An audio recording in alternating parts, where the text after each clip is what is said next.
Hello, everybody. My name is Adam Thorne, and welcome to the Australian Aviation Podcast. Normally, we would record this show on the Tuesday, and God willing, it would come out on the Wednesday. This week, we're recording this on the Wednesday, and it will come out, God willing, on the Thursday. That is because my co-host, Jake Nelson, has been away for a very well-earned holiday. What did he do during this holiday? I'm sure you are all thinking at home. Well, he told me he was a dungeon master. Jake is joining me now on the show. Jake, how are you?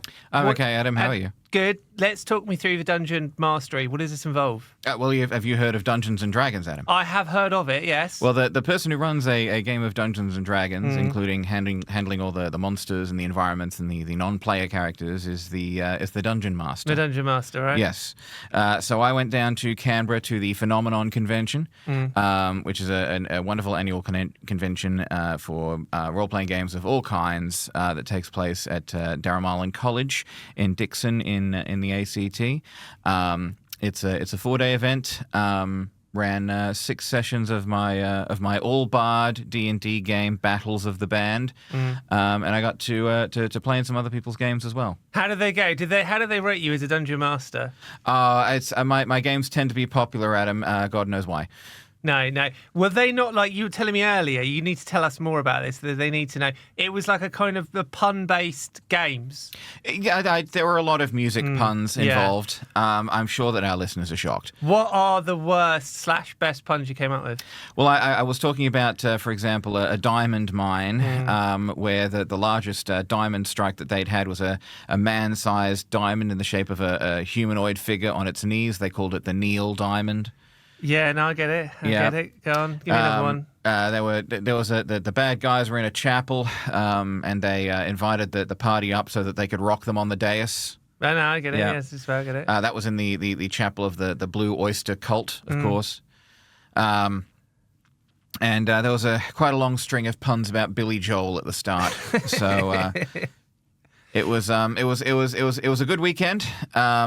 And got some great role playing in, and I'm off to Melbourne tomorrow for the PAX convention. What's that? PAX is a much broader sort of convention, gaming, pop culture in general, and that's held every year at the MSEC in Melbourne. Is this like Comic-Con, basically? A bit, yeah. Who's there? Who's going to be there? We need to know. People want to know about your life. But it's not just about airplanes. It's not going to be huge on celebrities. No. Tends to be more. Chris Hemsworth not coming down. No. They couldn't get Chris this year. There's going to be gaming personalities and things like that there, but it's not big on movie stars and others. But there'll be, vendors with gaming stalls. There'll be tabletop gaming. There'll be panels and live play shows and all of those good stuff. It's a good time every year. Well, if you do want to book tickets to that, do as you please, because we're not putting it on. So financially it means nothing to us. But if you want to go.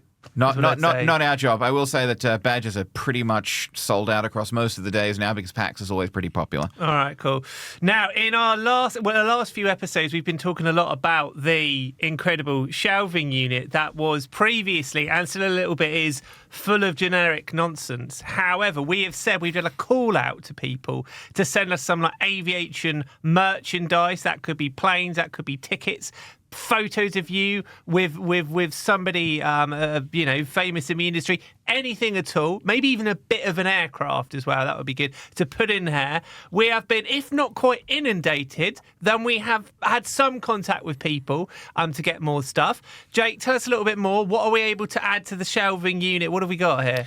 You see here we have Soot, who is the Air Services Australia Aviation Rescue firefighting dog. Oh, I love him. He's great. He's lovely, isn't he? So we reached out to Air Services because they had Soot on display at the Australian Aviation Summit back at the end of August. And Soot is basically a trauma teddy, as I understand. So they keep one in every truck. And, if there's a kid who needs to be calmed down or something like that, they'll give the kid Soot. Yeah. And they'll be able to hold Soot and pat Soot. And Soot thought we'd be able to help them. So great when we're facing a deadline as well. Yeah, no. So I say I tried out Soot. I don't want to be disrespectful to you, Soot there. Who I've got down is like a Labrador. I think with sure had like a Labrador, black Labrador. And I had a hold of. I'm going to have a hold of him now. It's hard to put into words. This actually feels better than a real dog almost. Very, very calming. When you've got a deadline at work, when things are getting very stressful, you have a little hold of Soot, and all your problems melt away. He's fantastic. I think this is a really good idea. Yeah, he's really nice, isn't he? And he'll be a great addition to the shelving unit or possibly to our desks downstairs. Yeah, it does make it feels like we will at some point go on the shelving unit. It feels a little bit cruel to just put him in the south shelving unit. Yeah. I kind of feel he wants to be like running around with us or perhaps one of our laps. Well, I have been told that he's not house trained yet. Really? Yeah, so we will have to be careful. Are we concerned that he could poo all over this table? Is that what you're telling me? Yeah, so we should just keep an eye on him. Bad dog. Don't do that. Don't do that. Maybe we house train him, and then in a few weeks he's going to be all right. Maybe, yeah. But look, I'm not one to house train him. No. Have you ever house trained a dog, Jake? No, I haven't. No, it's I'm not a big dog person. Whoa! What do you mean you're not a big dog person? I just set you Soot, the black Labrador. You said, why don't you like dogs? What's wrong with dogs? Well, I mean, this is a perfectly fine dog. He's also not a real dog. Well, I don't say cover his ears. Don't say that. He's horrible, isn't he? Sorry, so to anyone who is having an encounter with Soot in the back of a firefighting truck, he's absolutely a real dog and he loves you very much. Yes, okay. Well, I'm going to look after Soot after those horrible words. I can just stay on my lap, can't I, for the whole episode. Have we been sent anything else, Jake? Yeah, we've also been sent a few pieces of merchandise from Embraer, which we unboxed earlier in the day. Have a look out for that video on our socials. We've done an unboxing video. Let's not gloss over that, because, you know, the people on social media, they love unboxing like a PlayStation or a speaker, and you know that whole thing of it's new, it's bubble wrap, isn't this exciting? We were like, let's unbox it, because there'll be some weirdo on the internet that'll love that, so we thought that'd be quite cool. Anyway, so go on, Jake. Yeah, so we've got a couple of these. These are models, our first model planes in a really long time in the studio. Of course, our former co-host Chris loved to bring in his model planes, and we now have our own model planes. These are courtesy of Embraer. So Embraer reached out to us and said that they'd love to send us some merchandise.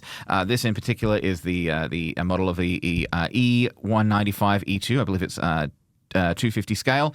In the Profit Hunter livery, so it's a very nice little model. We've got a couple more for our on our desks downstairs. We also have a Profit Hunter in the shelving unit. What we're going to do?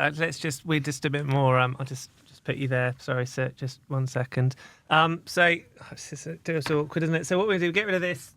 It's going to knock something over, and I'm going to get rid of this. Out of the floor there, and then we can take this here, and then we can arrange them. So then we've got. We can probably put the plant on the other side of the shelving unit there.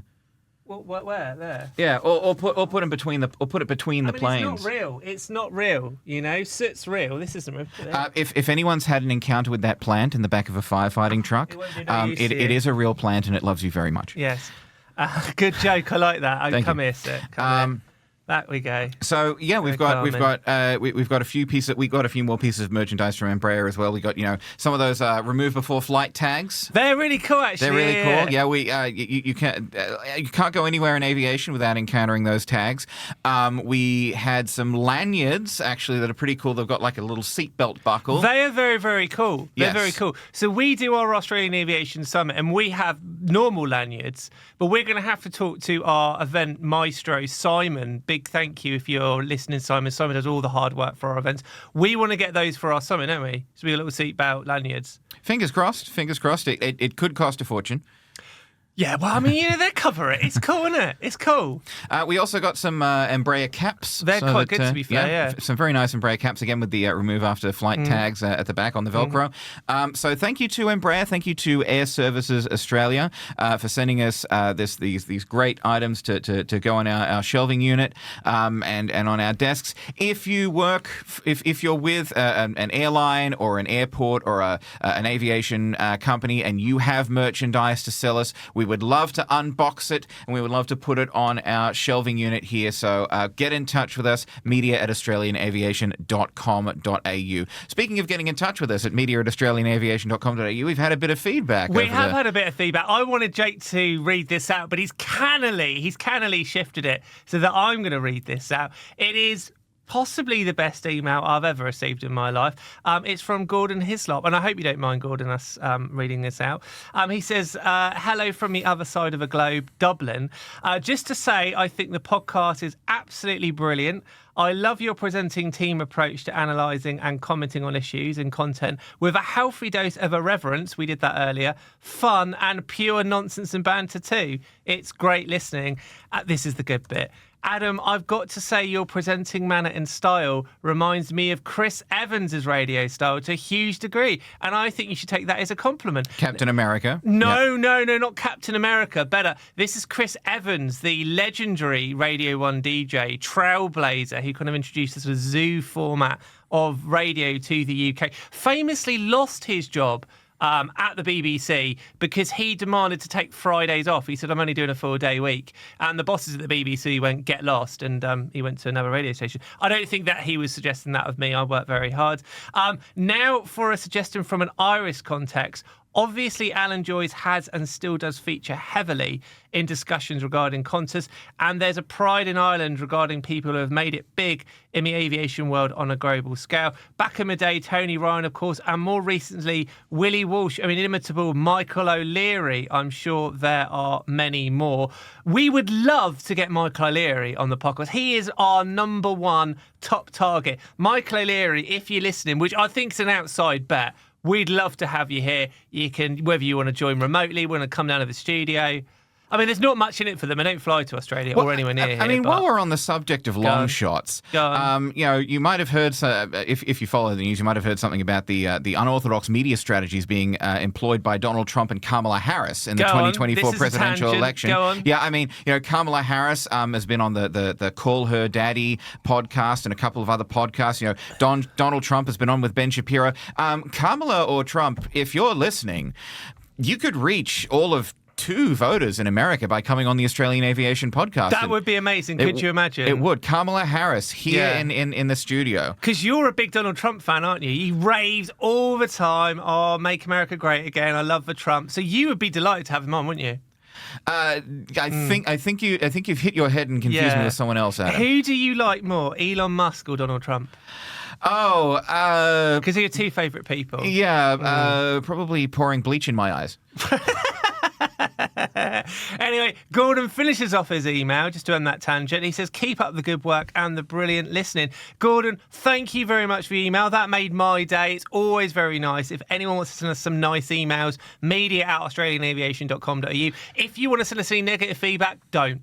We've also got some feedback from our longtime friend of the show, Mark, over in Perth, who says, hi, Adam and Jake. One important question. Why does Adam get the Qatar podcast named after him, i.e. Shorts? Why isn't it called Shorts and Tools, so you're included too, Jake? And I think that's a very good point. I don't get that. Go on, explain it to me. Well, it's because you're shorter and I'm taller. Am I shorter? Yeah, I'm short.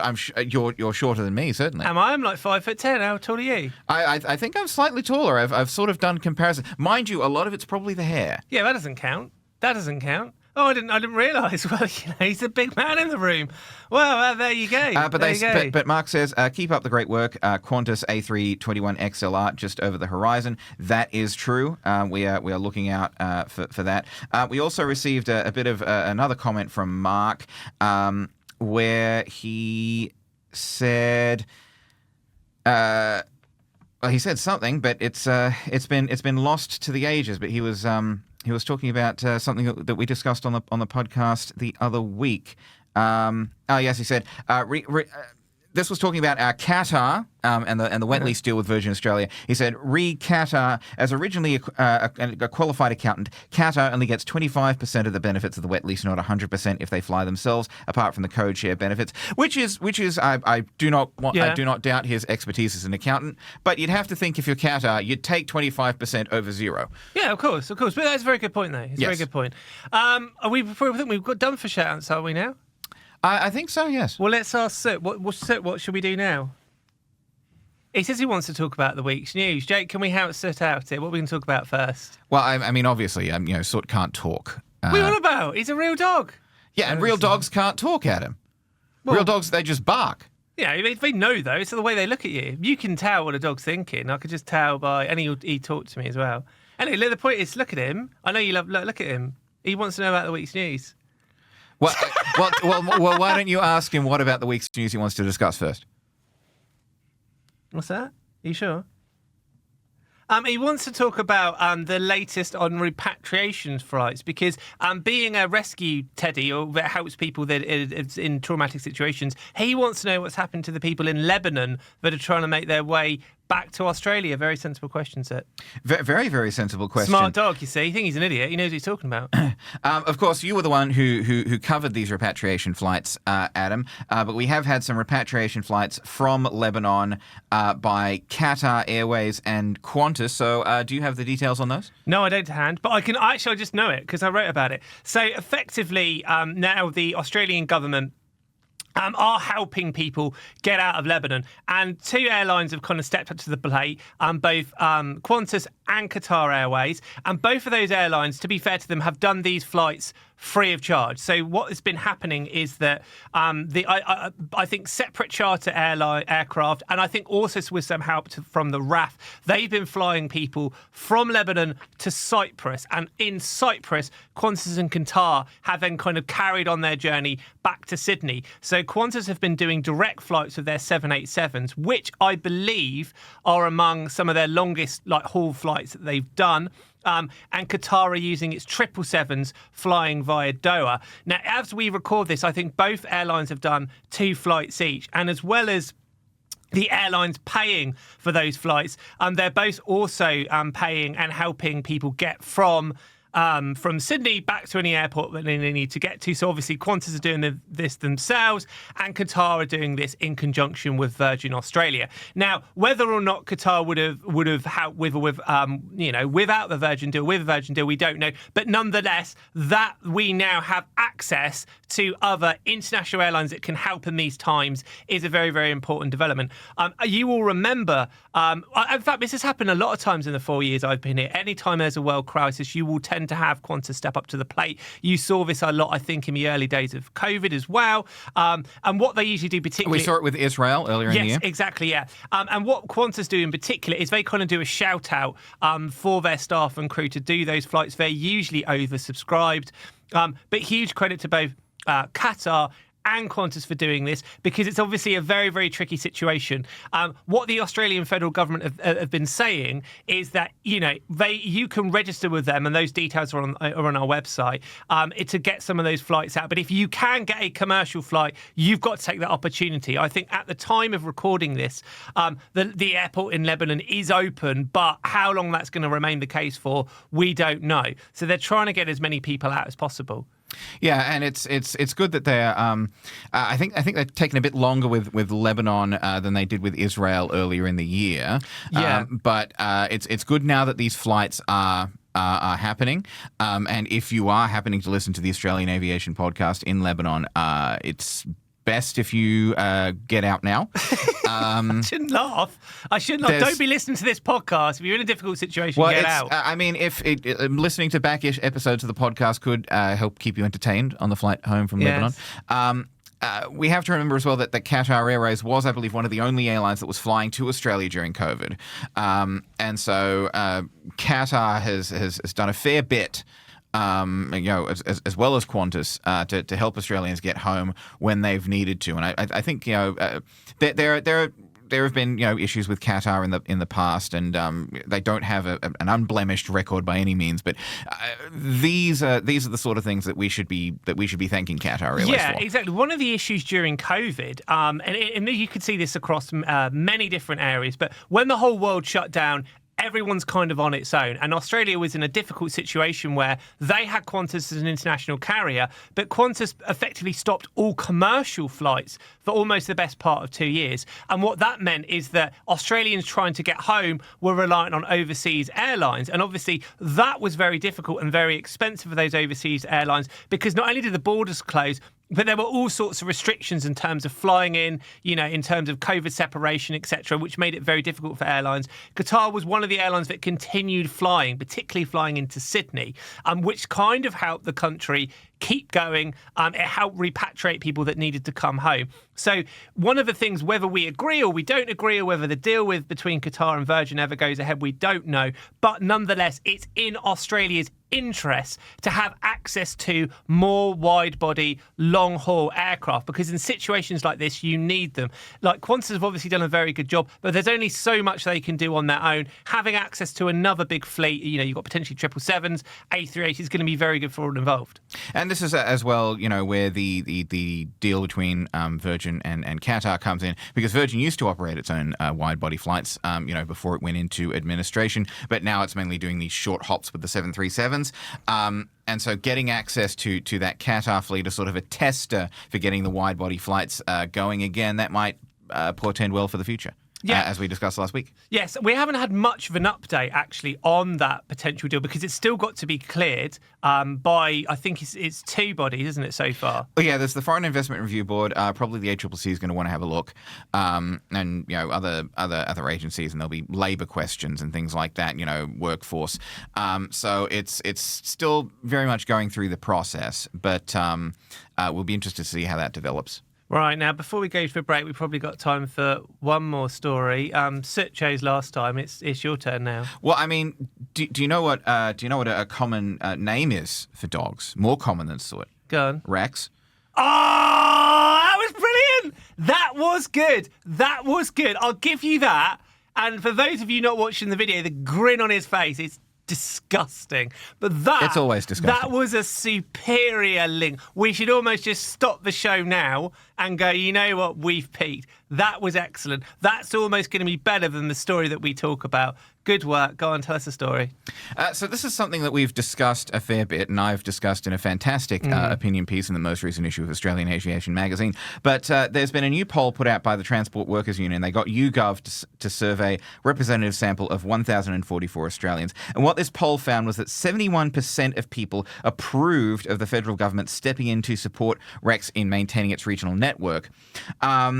More surprisingly, there was 75% agreement that if the Australian government spends taxpayer funds to bail out private companies, it should insist on receiving part share or take ownership of those companies in return for this money. Which is fair enough. Which makes sense. I would argue that if you're going to have some kind of government bailout, then the state, as it were, needs to take a little bit in return. We saw a similar thing with Air New Zealand during COVID. I think the government took, and I might get the exact figure wrong, I think they took up to 50% of Air New Zealand, which obviously they needed the money, which has now had a huge impact on their kind of their future and their plans. But I do agree, if you take over an airline, you should take a share of it. The issue we've got at the moment is, when was it the Rex went into administration now? It was a few months ago, was it? Yeah, end of July. End of July.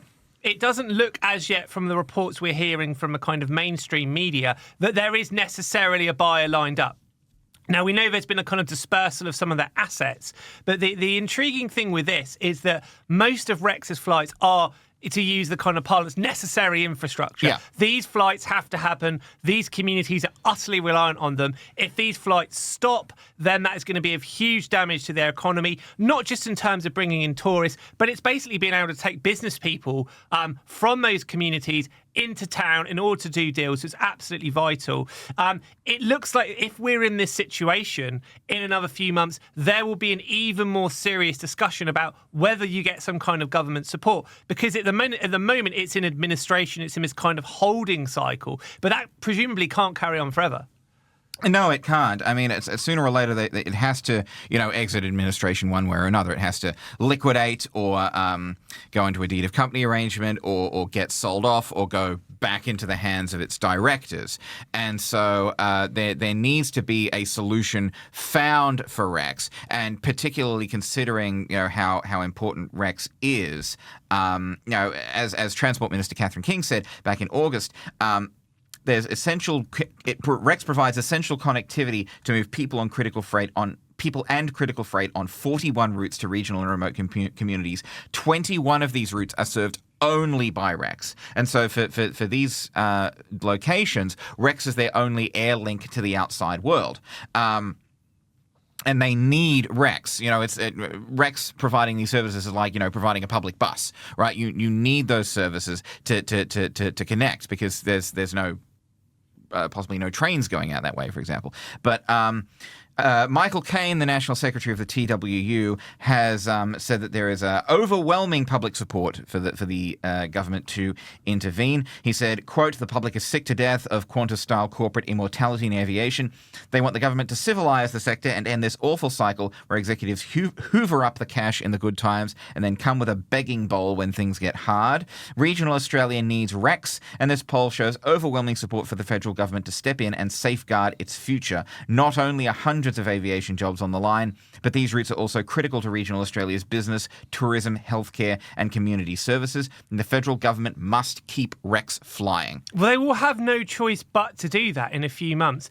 So we saw during COVID, Michael McCormack, who was then the Transport Minister for the Liberal Coalition, he stepped in and helped provide, it was a variety of kind of supplemented flights under their kind of a regional assistance scheme that basically got Rex through COVID. They didn't necessarily get as much money as Qantas or Virgin, but they were still given that deal to keep going. Michael McCormack has always said he was very proud of doing that deal and very proud of keeping Rex going during COVID. Rex actually named, I believe, one of its 737s after Michael McCormack. But now, criticism that he might have got, now the current Labour administration are going to have to make a similar decision about doing something, because like Jake says, those flights simply cannot stop. All right, welcome back. So I'm here, slightly ridiculous, with Soot the dog. We've had a little bit more of a chat about the week's news. Soot just asked me during the break, what stories what are you going to talk about next, Jake? I think you might need to see someone. Why not? I'm just very happy with it. Yeah, well, yeah, I'm sure great, you are, isn't but he? it's... Do you think it looks unprofessional? Is sort of saying other things, maybe about, I don't know, fire or guns or death or any other concerning subject. No, he's lovely. Look at him. Does he look like an aggressive dog to you? No, he's lovely. Well, they never look aggressive. It's a black Labrador, mate. They're not going to bite you. No, but he might whisper in your ear about horrible things, and then there'll be police investigations and things like that. Sit here. Nothing wrong with him. Have you ever had any bad experiences with dogs? I've never been attacked by one, but No. They invade my personal space in ways that I don't like. It's horrible, isn't it?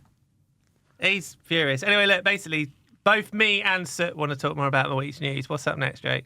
All right, well, we had a bill introduced to Parliament today, Wednesday, as we're recording, that basically is these slot reforms at Sydney Airport that Transport Minister Catherine King had kind of announced earlier in the year.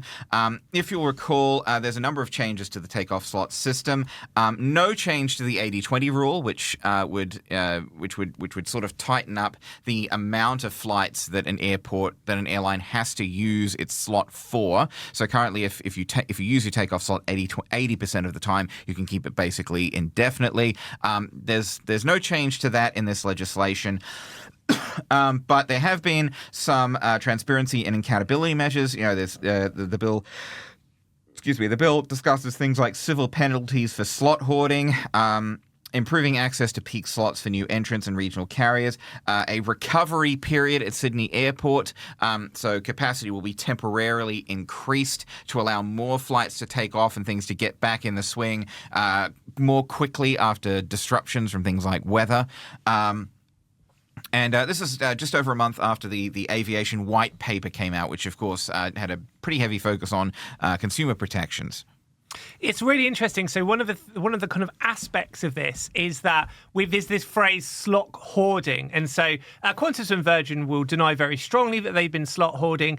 Some of the smaller airlines accuse them of doing so, but essentially the accusation was that airlines were putting on flights they know they wouldn't necessarily use, and they would effectively kind of cancel them, or they'd be able to cancel 1 and 5, still be able to keep their flights. It was very hard to definitively prove either way because there was no transparency. If you cancelled a flight, you didn't necessarily have to say why, or it was hard to independently look at that data. Under the new rules now, if you cancel a flight, you've got to give a reason. So the idea is that makes it very hard, if it were to be the case that there was slot hoarding, for that to happen. So in theory, this will help smaller airlines if slot hoarding is actually going on, or if you're Qantas and Virgin, this allows you to vindicate yourself. This allows you to say this is not going on at all. One of the interesting things is it's tried to update the 80-20 rule, but it's not quite got rid of it.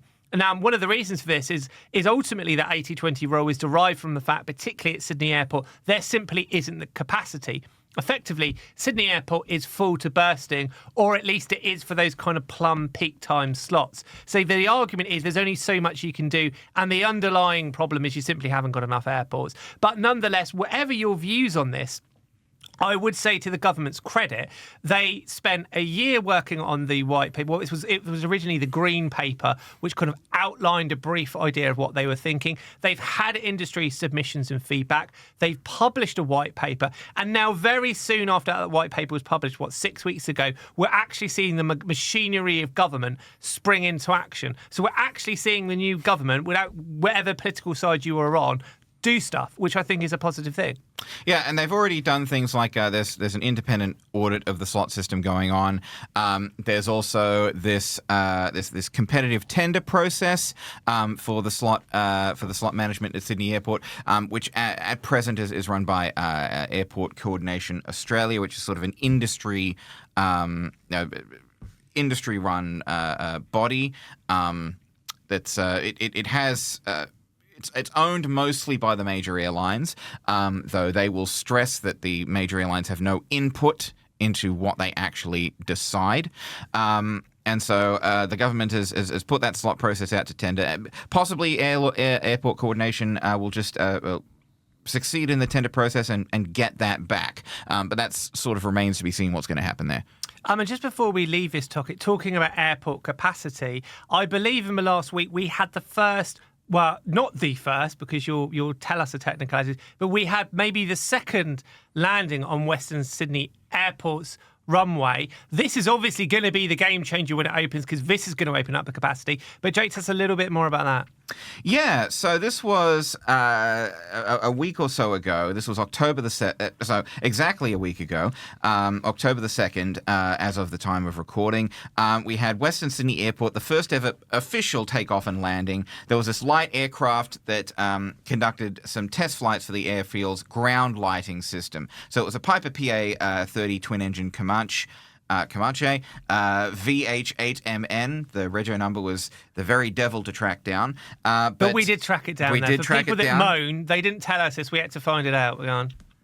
But they basically had this plane take off and land at both ends of the runway in daylight, dusk, and nighttime conditions. And that was all to make sure that these 3,000 lights were fit for purpose ahead of the opening in 2026.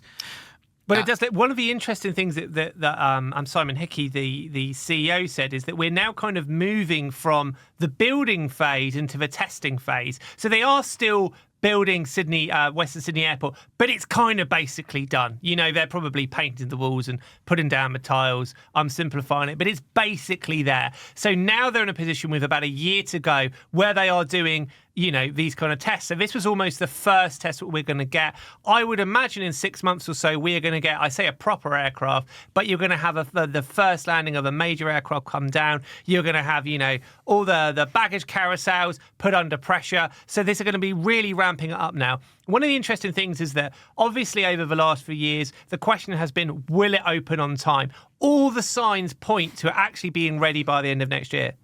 Yeah, it's looking good. And as you say, Adam, that wasn't actually the first plane ever to land at Western Sydney. Technically speaking, not the first plane ever to land at Western Sydney Airport.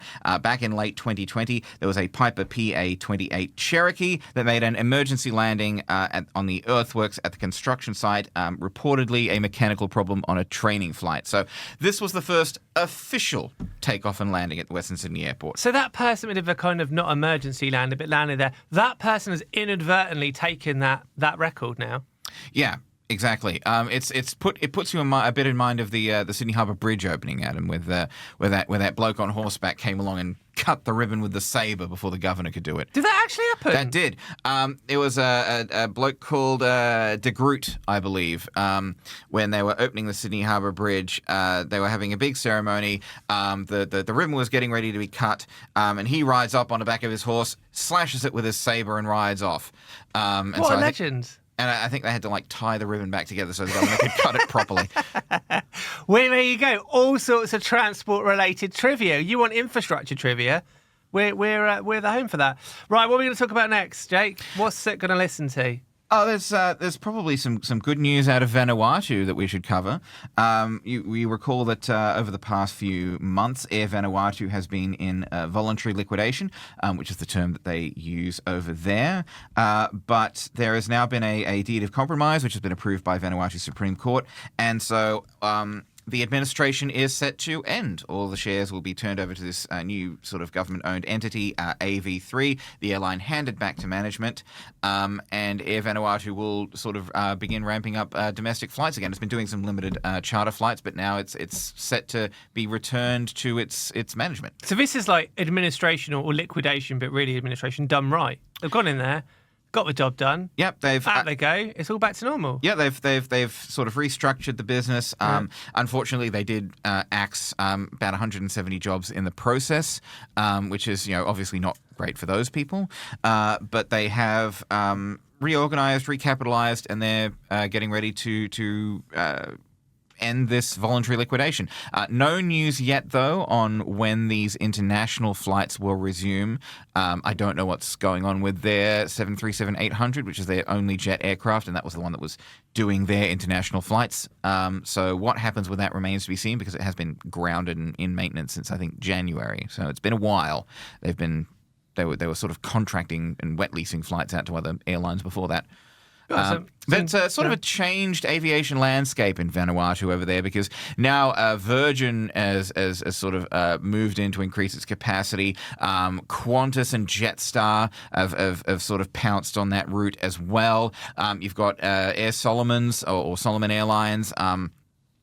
They're now doing the route that they used to be doing, basically on wet lease for Air Vanuatu, Brisbane to Santo in Vanuatu's north. So Air Vanuatu, once it does resume international flights, is actually going to be competing a lot more with other airlines than it did beforehand. Because beforehand it was Air Vanuatu was code sharing with Qantas.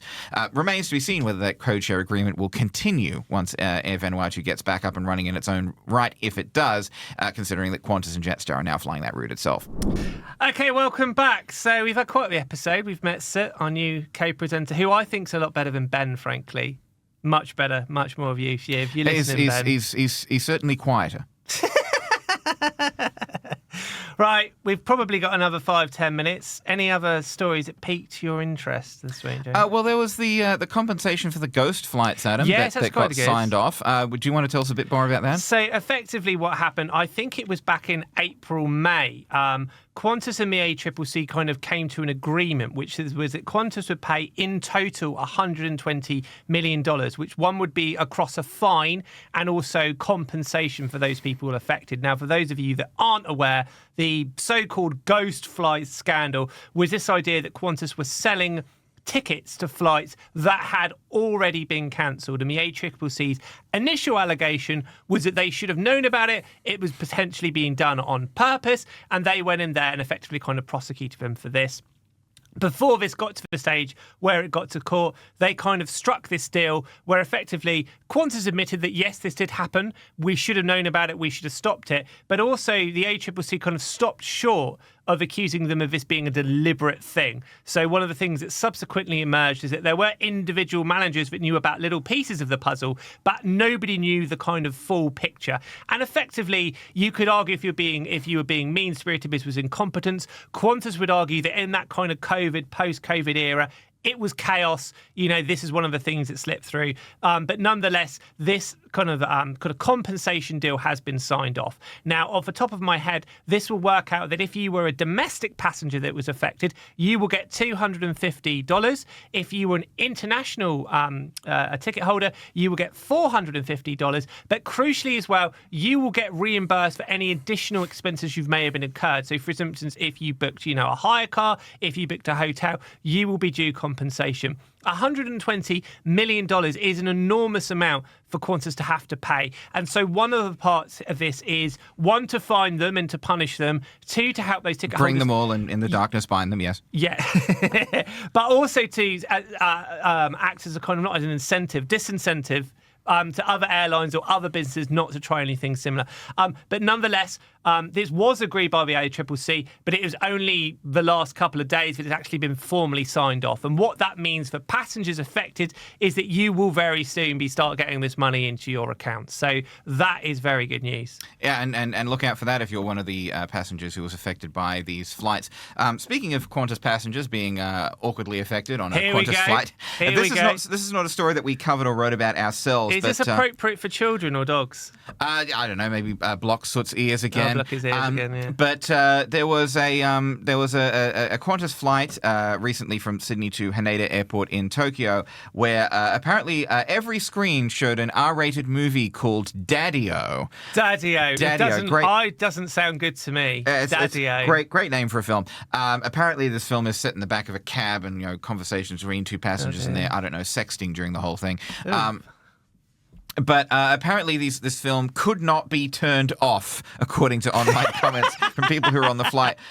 There was a malfunction of these personal in-flight entertainment systems. This is according to the Financial Review, who are reporting from the New York Times. So the New York Times reported, via the Fin Review reports via the New York Times, or whichever way.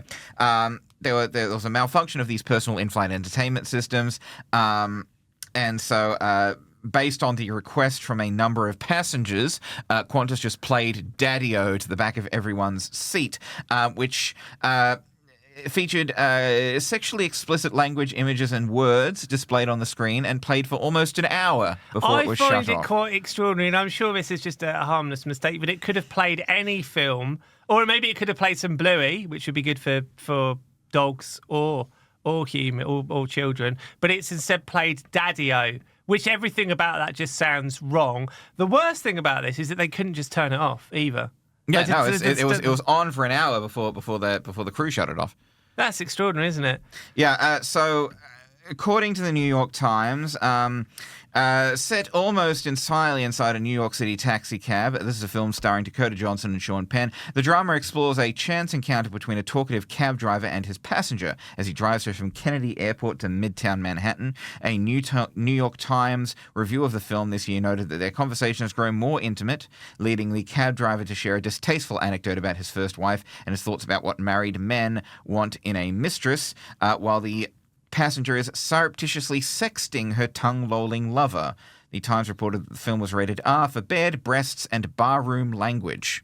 That's extraordinary, isn't it? That's extraordinary. You know what? It's probably better, though, than the Qantas propaganda you get as you lie. And you get all the Qantas. Imagine the in-flight safety video. Qantas released a statement saying that it was reviewing how the movie was selected. The spokesperson said, quote, "The movie was clearly not suitable to play for the whole flight, really. And we sincerely apologize to customers for this experience." The spokesperson also added that the screens were eventually changed to a family-friendly movie. So there you go. I feel a bit sorry for Qantas. This is just, nobody's messed up. This is just a technical hitch. One of these things that's happened. Everybody's probably sniggering about this. But, you know. It's an amusing story. It is an amusing story, but yeah, I don't blame Qantas for that. It's just one of the things that happens. It's one of those things. Right, there are worse technical problems that have happened on board a plane. Yeah, exactly. If you are scared of flying, then watching Daddy-O is not as bad as the engines going. Of course, if you're scared of New York City taxi cabs, then it would have been a nightmare experience. It would have been a nightmare experience. Right, probably got time for one more story, I reckon. What are we going to do? What are we going to talk about? We've got to be dog friendly. Dog friendly. Yeah. How about airports in Beijing? Are those dog friendly? Probably. I don't know if they have any black Labradors in Beijing. Well, there's going to be the first flights from Australia to Beijing's second airport. Yeah. Sydney Airport is going to be getting this new China Southern service flying non-stop to Beijing Dajing Airport 4 times per week, starting the 13th of December, with 28 business class seats and 258 economy class seats on A330. So Beijing Dajing, which opened in 2019, located to the city's south. It complements Beijing's capital airport, which is still the main international gateway. But I'm looking at a picture of Dajing at the moment, and you can see why it has the name the Starfish. It does actually look just like a starfish. It does look very cool, doesn't it? Yeah, it's a very cool airport. It opened in, as I said, 2019. It's got 216 passenger routes to 197 destinations in 25 countries and regions. And this will be the first oceanic destination from Dajing. So Sydney stays winning. Sydney stays winning. We're not going to talk about Sydney not winning the AFL. Did they not win? Who was the AFL? Is the one with vests? The Australian Football League. Yeah, that's the one in vests on a cricket aerial pitch. ping pong, as some people uncharitably describe Never it. really understood that. Like Yeah. a cricket pitch is for cricket, and a football field is for football. Why you'd play football on a cricket pitch, I don't understand. I don't know why they wear vests. Presumably because they're jumping up a lot. Maybe. The whole thing's a bit weird. But yeah. So did Sydney lose? Yeah, Sydney lost to the Brisbane Lions. Well, congratulations to the Brisbane Lions. There was Sydney another. stays winning in most circumstances, Yeah. other than that one. What about the rugby league? Rugby league? What did happen with that one? You're gonna have to Google that, aren't you? Were there any Yes. Sydney teams in that? Well, that was the. You can tell, can't you, that I'm not a sport guy. Well, actually, Sydney did stay winning in that one because the Penrith Panthers beat the Melbourne Storm 14-6. Oh, congratulations to the Penrith Panthers. Yes. Right, that's probably just about all we got time for. You got no more shout-outs, no more plugs, nothing at all? Nope. Just if you're interested in Baz Luhrmann's Strictly Ballroom the musical, tickets are on sale now. Yeah, go on Google. You can find Hills more Musical information. Theatre Company. Myself and Ben, we will next week be at the Safe Skies conference. If you are going to be there, feel free to come in and say hello. We're going to try and do some podcasts while we're out there. Other than that, I feel like it's probably just about time for this episode, which has been utterly ridiculous. And I've had a toy dog on my lap for the entire thing. I worry that for those watching on YouTube, it's destroyed any tiny credibility that I did initially have. Adam, you got to have something in order for it to be destroyed. That's not very nice, is it? Well, I'll say goodbye to you, Jake. Thank you very much for joining us. Thank you, Adam. And I'll say goodbye to Soot. Thank you very much for joining us. Thank you, Adam. It's been lovely being here. Wow, the dog can talk. Oh, dear. I'm not getting a job in Four Corners, am I?